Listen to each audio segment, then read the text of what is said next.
الحمد للہ وکفا والصلاة والسلام علی من لا نبی بعد اما بعد فاعوذ باللہ من الشیطان الرجیم بسم اللہ الرحمن الرحیم وقال اللہ تبارک وتعالی یا ایہا الذین آمنوا اتقوا اللہ ولتنظر نفس ما قدمت لغد واتقوا اللہ ان اللہ خبیر بما تعملون قال النبی صلی اللہ علیہ وسلم اغتنم خمسا قبل خمس شبابک قبل حرمک وصحتک قبل سقمک وغناک قبل فقرک وفراغک قبل شغلک وحیاتک قبل موتک صدق اللہ العظیم وصدق رسولہ النبی الکریم۔ درد دل کے واسطے پیدا کیا انسان کو، درد دل کے واسطے پیدا کیا انسان کو، ورنہ کچھ بھی کم نہ تھا طاعت کے لے کر رو دیا۔ سامعین کرام، اللہ تبارک و تعالیٰ نے انسان کو اس دنیا میں ایک بامقصد زندگی گزارنے کے لیے بھیجا ہے، اور وہ بامقصد زندگی کیا ہے؟ اسلامی تعلیم اس کے بارے میں کیا ہے کہ یہ جو مختصر سی زندگی اللہ رب العالمین نے انسان کو دی ہے، یہ آخرت کا مستقبل بنانے کے لیے دی ہے۔ اس لیے اللہ تبارک و تعالیٰ قرآن حکیم میں ارشاد فرماتے ہیں یا ایھا الذین آمنوا اتقوا اللہ، اے ایمان والو اللہ سے ڈرو، ولتنظر، اور چاہیے کہ ہر آدمی دیکھیے، نفس ما قدمت لغد، کہ اس نے اپنی آنے والی زندگی کے لیے، آنے والا مستقبل کے لیے آگے کیا بھیجا ہے۔ واتقوا اللہ ان اللہ خبیر بما تعملون، اور فرمایا کہ اللہ سے ڈرو کہ اللہ رب العالمین تمہارے تمام اعمال سے باخبر ہے۔ اسی طرح نبی کریم صلی اللہ علیہ وسلم کے حدیث مبارکہ کو دیکھ لیجئے۔ آپ صلی اللہ علیہ وسلم نے فرمایا اغتنم خمسا قبل خمس، کہ 5 چیزوں کو 5 چیزوں کے آنے سے پہلے غنیمت سمجھو۔ شبابک قبل حرمک، جوانی کو غنیمت سمجھو بڑھاپے کے آنے سے پہلے۔ وصحتک قبل سقمک، اور صحت کو غنیمت سمجھو بیماری سے پہلے۔ وغناک قبل فقرک، اور مالداری کو غنیمت سمجھو غربت تنگ دستی کے آنے سے پہلے۔ وفراغک قبل شغلک، اور فراغت کے ایام کو غنیمت سمجھو مشغولیت سے پہلے۔ وحیاتک قبل موتک، اور زندگی کو غنیمت سمجھو موت سے پہلے۔ اب ایک شخص زندگی اس نیت سے گزارتا ہے کہ میں نے اپنا آخرت کا مستقبل کامیاب کرنا ہے، تو اللہ رب العالمین کے نزدیک وہ شخص اس دنیا میں بھی کامیاب اور اس کا آخرت کا مستقبل بھی کامیاب۔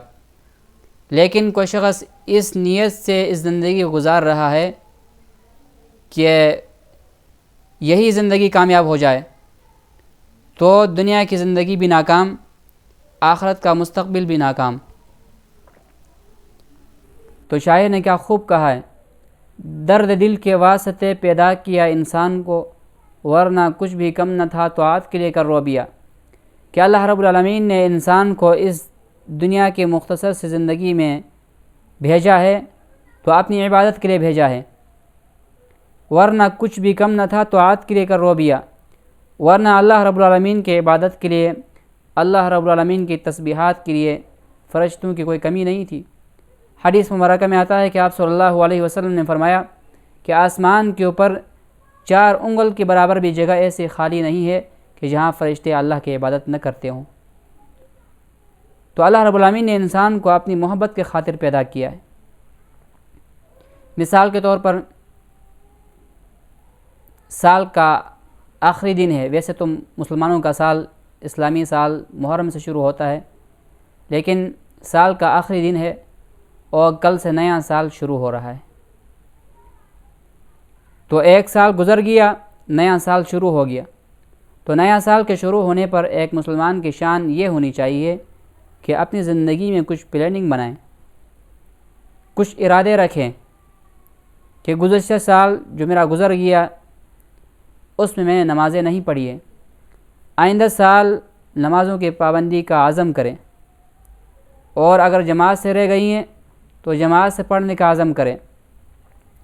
گزشتہ سال میں نے زندگی اللہ کی نافرمانی اور گناہوں میں گزاری ہے، تو عزم کرے کہ آئندہ سال، آئندہ زندگی میں اللہ رب العالمین کی فرمانبرداری اور نیکی والی زندگی گزاروں گا۔ تو یہ کچھ نکات اپنی زندگی میں زندہ کرنے کا موقع ہے۔ اب دیکھیے کہ مغربی اقوام نیا سال کے شروع ہونے پر ہیپی نیو ایئر نائٹ کے نام سے اور ایک سال کے پورا ہونے پر ہیپی برتھ ڈے کے نام سے خوشی اور جشن مناتے ہیں، اور ان کی نقالی کرتے ہوئے دیکھا دیکھی مسلمان بھی نیا سال کے شروع ہونے پر خوشی اور جشن مناتے ہیں اور مبارکبادیاں بھی دینا شروع کر دیتے ہیں۔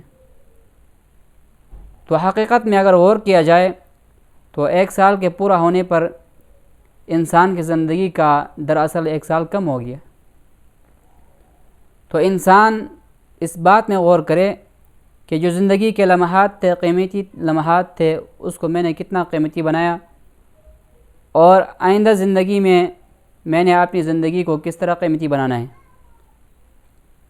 اس لیے ہم نے اپنی زندگی کو آخرت پر ترجیح دینا ہے، اور صحابہ کرام کی زندگی سے ہم نے سبق حاصل کرنا ہے۔ حضرت عبداللہ ابن مسعود رضی اللہ عنہ کے متعلق آتا ہے، فرماتے ہیں کہ میں اپنی زندگی کے اس دن پر سب سے زیادہ شرمندہ اور ندامت اور پریشان ہوں کہ جو دن میرے زندگی سے گزر گیا اور اس دن میرے اچھے اعمال میں اضافہ نہیں ہوا۔ تو ایک مسلمان کی شان یہی ہونی چاہیے کہ ہر دن وہ دیکھے کہ اس نے اس دن اللہ رب العالمین کو کتنا راضی کیا، اس دن نے اس کے اچھے اعمال میں کتنا اضافہ ہوا ہے۔ تو اللہ تبارک و تعالی ہمیں اس مختصر سی زندگی کو کامیاب بنانے کی توفیق عطا فرمائے اور آخرت کا مستقبل بنانے کی فکر نصیب فرمائے۔ وما علینا الا البلاغ المبین۔